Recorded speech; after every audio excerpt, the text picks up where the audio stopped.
اعوذ باللہ من الشیطان الرجیم بسم اللہ الرحمن الرحیم اللہم صلی علی محمد وآل محمد وجل فرجہم اجمعین۔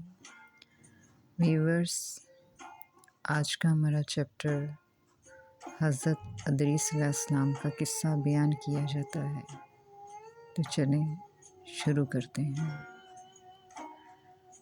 بسم اللہ الرحمن الرحیم الحمدللہ رب العالمین والصلاة والسلام علی سید الانبیاء والمرسلین محمد وآل طیبین الطاہرین، اما بعد۔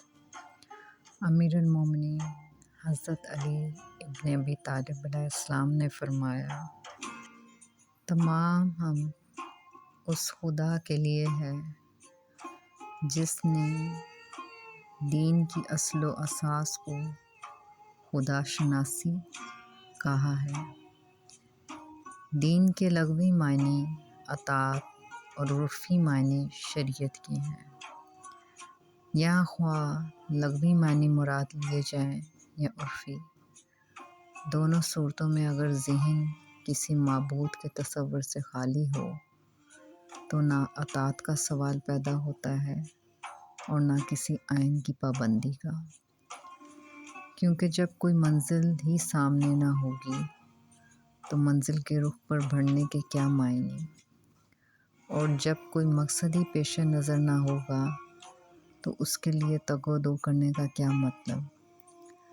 البتہ جب انسان کی عقل و فطرت اس کا رشتہ کسی مافعول فطرت طاقت سے جوڑ دیتی ہے اور اس کا ذوق پرستاری جذبہ معبودیت اسے کسی معبود کے آگے جھکا دیتا ہے، تو وہ منمانی کر گزرنے کے بجائے اپنی زندگی کو مختلف قسم کی پابندیوں میں جکڑا ہوا محسوس کرتا ہے، اور انہی پابندیوں کا نام دین ہے، جس کا نقطہ آغاز ثنا کی معرفت اور اس کی ہستی کا اعتراف ہے۔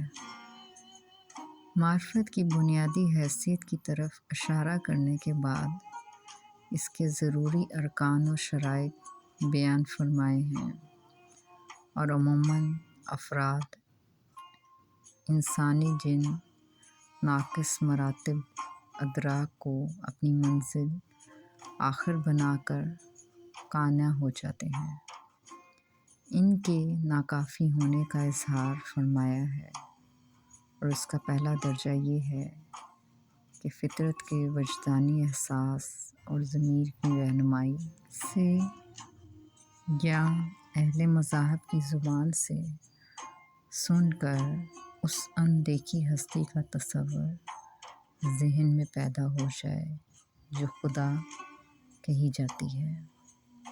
یہ تصور در حقیقت فکر و نظر کی ذمہ داری اور تحصیل معرفت کا حکم عائد ہونے کا عقلہ پیش خیمہ ہے، لیکن تساہل پسند یا ماحول کے دباؤ میں اسیر ہستیاں اس تصور کے پیدا ہونے کے باوجود طلب کی زحمت گوارا نہیں کرتی، تو وہ تصور تصدیق کی شکل اختیار نہیں کرتا۔ حضرت ادریس علیہ السلام حضرت شیث علیہ السلام کی شریعت پر عمل پیرا رہے، چونکہ حضرت ادریس علیہ السلام رسول بھی تھے، اس لیے رب العالمین کی طرف سے مستقل ان پر شریعت نازل ہوئی، جس کی تشریح اور تفسیر کر کے لوگوں کو احکام الہی سے آگاہ فرماتے۔ حضرت ادریس علیہ السلام نے جب دیکھا کہ مفسدین ایمان والوں پر ظلم و زیادتی کر رہے ہیں اور ان کا فساد بڑھتا جا رہا ہے، اور سمجھانے کے باوجود یہ لوگ باز نہیں آ رہے، تو انہوں نے اپنے پیروکاروں کو جہاد کا حکم دیا۔ حضرت ادریس علیہ السلام پہلے شخص ہیں جنہوں نے رب العالمین کے راستے میں جہاد کیا، غنیمتیں حاصل کیں اور دشمنوں کو قیدی بنایا، لیکن غنیمتیں اور قیدی ان کے لیے حلال نہیں تھے۔ حضور پاک صلی اللہ علیہ وآلہ وسلم وہ پہلے رسول ہیں جن کے لیے غنیمتیں حلال کی گئیں، لیکن یہ بات یقینی ہے کہ جہاد پہلے حضرت ادریس علیہ السلام نے کیا۔ حضرت ادریس علیہ السلام نے جہاد کے لیے ایک لشکر تیار کیا، پھر اس لشکر کو 2 حصوں میں تقسیم کیا۔ ایک حصہ پیادوں پر مشتمل تھا، دوسرا سواروں پر مشتمل تھا۔ چنانچہ بھرپور تیاری کے بعد حضرت ادریس علیہ السلام نے کعبیدگی قوم پر چڑھائی شروع کر دی۔ حق و باطل کے درمیان زبردست معرکے ہوئے اور آخر کار حضرت ادریس علیہ السلام نے انہیں گھٹنے ٹیکنے پر مجبور کر دیا اور ان کا بہت سا مال و اسباب لوٹ لیا اور انہیں قیدی بنا لیا۔ رب العالمین نے ان سب باتوں کا ذکر قرآن میں اشارتاً فرمایا ہے۔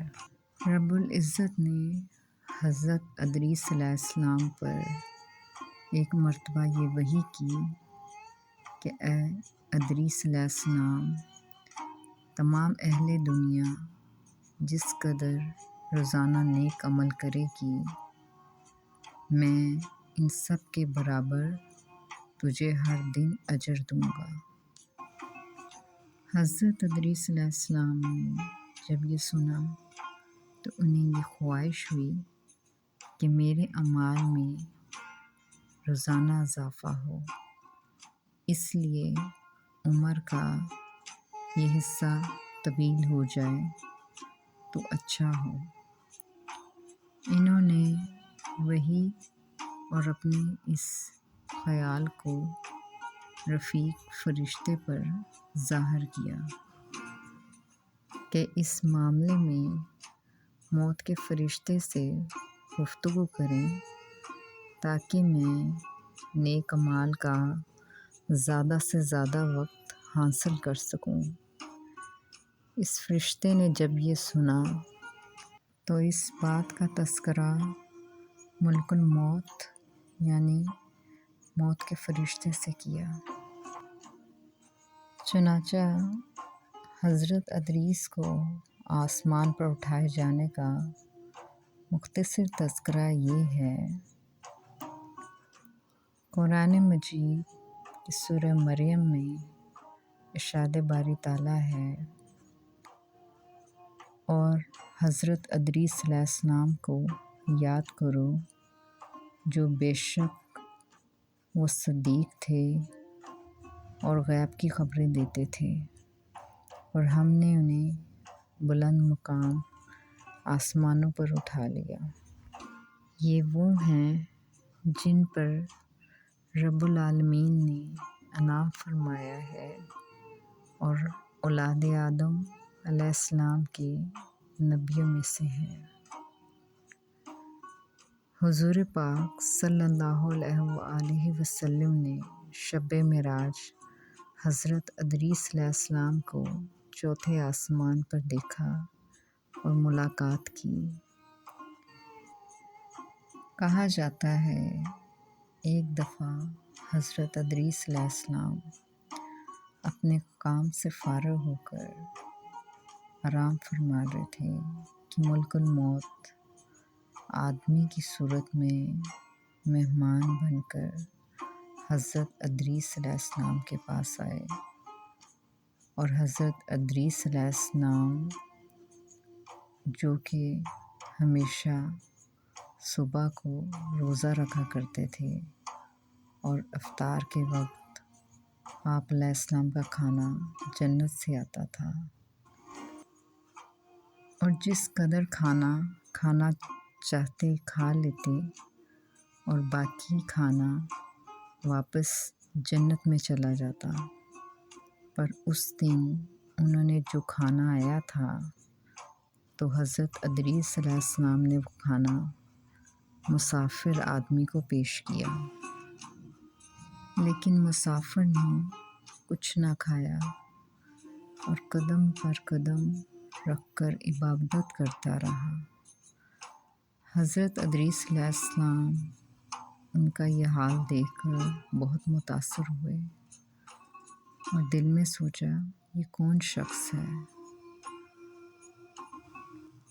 اگلے ہی لمحے حضرت ادریس علیہ السلام نے اس آدمی سے کہا کہ اے مسافر، تو میرے ساتھ چل اور خداوند عالم کی قدرت جنگل میں جا کر دیکھ۔ تب دونوں بزرگ میدان کی طرف گھر سے نکل کر جانے لگے۔ چلتے چلتے گیہوں کے کھیت میں جا پہنچے۔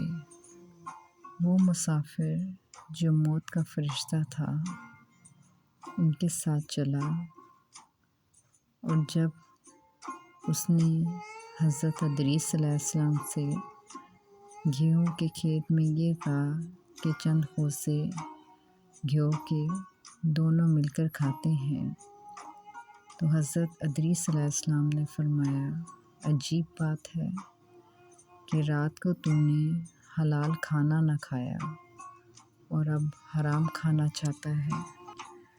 تب وہاں سے دونوں بزرگ سیر کرتے ہوئے ایک اور باغ میں پہنچے اور وہاں پر انگوروں کو دیکھا، اور انگوروں کو دیکھ کر اس بزرگ یعنی ملک الموت نے یہی کہا کہ چلیں اب یہاں سے ہم انگور ہی کھا لیتے ہیں۔ تو حضرت ادریس علیہ السلام نے فرمایا کہ خیر کی ملکیت میں تصرف حرام ہے۔ اسی طرح ایک بکری دیکھ کر حضرت اسرائیل علیہ السلام نے کہا چلیں اسی کو ذبح کر کر کھا لیتے ہیں۔ تو حضرت ادریس علیہ السلام نے پھر کہا کہ بیگانے کی بکری کو ذبح کر کے کھانا منع ہے۔ اس طرح 3 روز تک دونوں آپس میں گفتگو کرتے رہے۔ جب حضرت ادریس علیہ السلام کو یہ لگا کہ یہ اجنبی شخص انسان معلوم نہیں ہوتا، یہ کون اجنبی شخص ہے، اور فرمایا خدا کے واسطے ظاہر تو کر کہ تو کون ہے۔ تو اس بزرگ اجنبی مسافر نے کہا کہ میں حضرت اسرائیل علیہ السلام ہوں۔ تو حضرت ادریس علیہ السلام نے فرمایا کہ سب مخلوقات کی جان تم ہی نکالتے ہو؟ تو حضرت اسرائیل علیہ السلام نے فرمایا کہ ہاں، میں یہی کام کرتا ہوں۔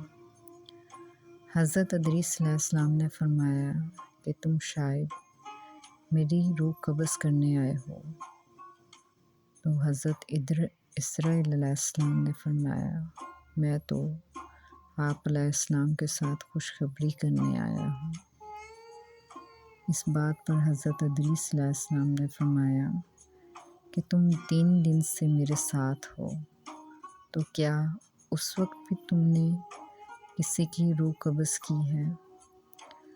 تو حضرت اسرائیل علیہ السلام بولے تمام روح کو قبض کرنا میرے ہاتھ میں ایسے ہے جیسے آپ کے دونوں ہاتھوں کے نیچے روٹی رکھی ہو، یعنی رب العالمین کی طرف سے جب مجھے موت کا حکم ملتا ہے تو میں ہاتھ بڑھا کر اس انسان کی روح قبض کر لیتا ہوں۔ اور پھر حضرت اسرائیل علیہ السلام نے کہا کہ میں آپ کے ساتھ دوستی کرنا چاہتا ہوں۔ تو حضرت ادریس علیہ السلام نے فرمایا کہ تم مجھے روح قبض کرنے کی کڑواہٹ سکھا دو تاکہ مجھے زیادہ خوف اور عبرت ہو اور میں اپنے خالق کی اور بھی زیادہ عبادت کر سکوں۔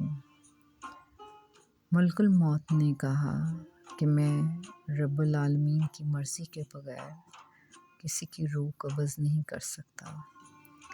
تو حضرت ادریس علیہ السلام نے رب العزت کی بارگاہ میں عرض کی اور کہا کہ آپ ملک الموت کو میری روح قبض کرنے کا حکم دیں۔ جیسے ہی ملک الموت کو حضرت ادریس علیہ السلام کی روح قبض کرنے کا حکم ملا تو حضرت عزرائیل علیہ السلام نے آپ کی روح قبض کر لی۔ پھر ملک الموت نے رب العزت کی بارگاہ میں دعا مانگی اور حضرت ادریس علیہ السلام کو دوبارہ زندہ کر دیا۔ اب حضرت عزرائیل علیہ السلام نے حضرت ادریس علیہ السلام سے پوچھا، جان نکلنے کی یہ تکلیف کیسی تھی؟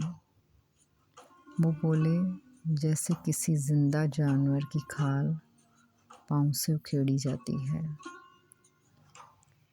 ملک الموت نے کہا کہ رب العالمین کی قسم ہے کہ میں نے جیسا آپ کے ساتھ احسان کیا ویسے میں نے کسی کے ساتھ نہیں کیا، اور جتنی آسانی میں نے آپ کے ساتھ کی ایسی میں نے کسی کے ساتھ نہیں کی۔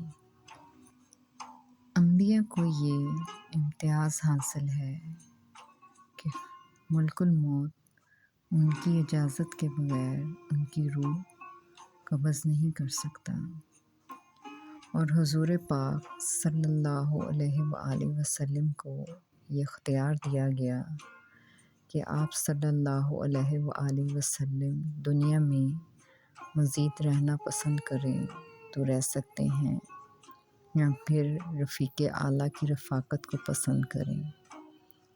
آپ صلی اللہ علیہ وآلہ وسلم نے رفیق اعلیٰ کی رفاقت کو پسند فرمایا۔ بس ویورز، ابھی ہمارا یہ چیپٹر جاری ہے۔